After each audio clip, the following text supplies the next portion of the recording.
Selanjutnya kita akan bahas jurnal pengeluaran kas ya. Jurnal kedua dari jurnal khusus yaitu jurnal pengeluaran kas. Ini adalah jurnal pengeluaran kas. Kita lihat kalau jurnal pengeluaran kas itu pasti ada kolom pengkreditan kas. Pengkreditan kas itu ada di kolom terakhir. Ini adalah pengkreditan kas ya. Nah, kolom-kolom lain itu dibuat sesuai kebutuhan perusahaan ya.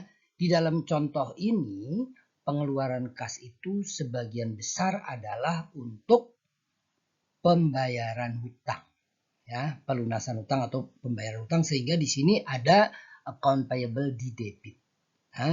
Nah, kemudian selain itu ada transaksi-transaksi lain. Nah, di sini sebagian besar transaksi pengeluaran kas di perusahaan ini adalah untuk pembayaran hutang. Ada yang dapat diskon, ada yang tidak.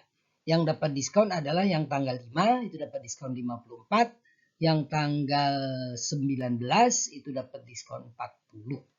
Yang tidak dapat diskon itu adalah yang tanggal 15 dan tanggal 29. Nah, untuk yang dapat diskon itu dikredit ke inventory ya, inventory dikredit. Nah, sedangkan transaksi-transaksi yang lain itu adalah misalnya transaksi nomor 1 ya. Transaksi nomor 1 itu di debit inventory, di kredit kas ya. Nah, apa ini ya kira-kira?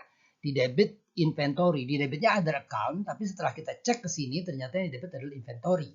Nah, jadi ini adalah transaksi, ternyata di sini kita bisa lihat transaksinya adalah membeli barang dagangan secara tunai ya, membeli barang dagangan secara tunai ya.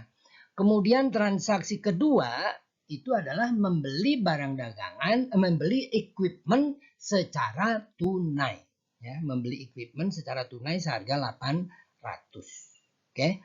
Nah, kemudian transaksi tanggal 10 Oktober itu juga transaksi pembelian inventory ya, membeli barang dagangan secara tunai.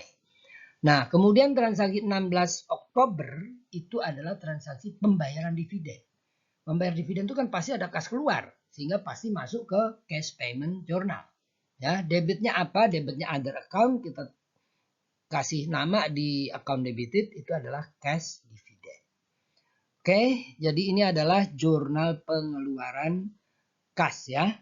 Jurnal pengeluaran kas yang terutama adalah untuk melunasi utang dagang. Ada yang dapat diskon, ada yang tidak dapat diskon. Yang dapat diskon dikredit ke inventory.